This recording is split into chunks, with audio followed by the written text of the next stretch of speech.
শীতকালে ঘুরতে কার না ভালো লাগে।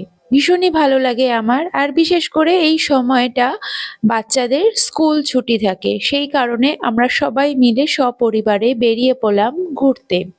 ট্রেনে উঠে পড়েছি। আমরা যাচ্ছি ঝাড়খণ্ডে।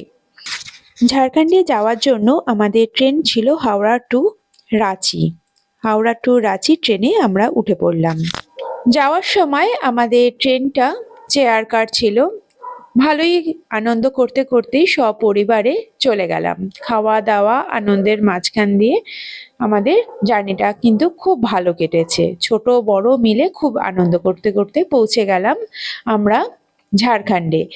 ঝাড়খণ্ডের এই হোটেল সোয়ার্ম ছিল আমাদের একদমই স্টেশনের কাছে, পায়ে হাঁটা 10 মিনিটের রাস্তা। চলে আসলাম হোটেলে। হোটেলটা কিন্তু ভীষণ ভালো।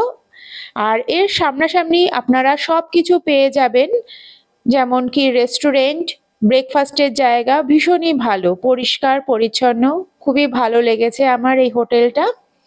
আমি একটু ঘুরিয়ে আপনাদের কাছে দেখিয়ে দিচ্ছি হোটেলটা কিরকম। আপনারা আগে থেকে বুক করে নিতে পারেন। আমি ডেসক্রিপশনে এর ডিটেলসটা আমি জানিয়ে দেব। যদি আপনাদের পছন্দ হয় আপনারা অবশ্যই এখানে বুক করতে পারবেন। এই হলো বেডরুম। এটা একতলার বেডরুম, মা বাবার জন্য নেওয়া হয়েছিল। আর উপরের দিকে আমার আর আমার দেওরদের রুম ছিল। এই হলো বাথরুম। যথেষ্ট পরিষ্কার পরিচ্ছন্ন ছিল। এদের সমস্ত অ্যারেঞ্জমেন্ট কিন্তু বেশ ভালো। এই হোটেলের শুধুমাত্র একটাই প্রবলেম, এর কোনো লিফট ছিল না। তাই সিঁড়ি দিয়ে ওঠা নামা করতে একটু প্রবলেম হচ্ছিল। তাই বয়স্কদের জন্য নিচের রুম বুক করা হয়েছে। আর বন্ধুরা, কন্টিনিউ থাকবে এর পরের ব্লগে।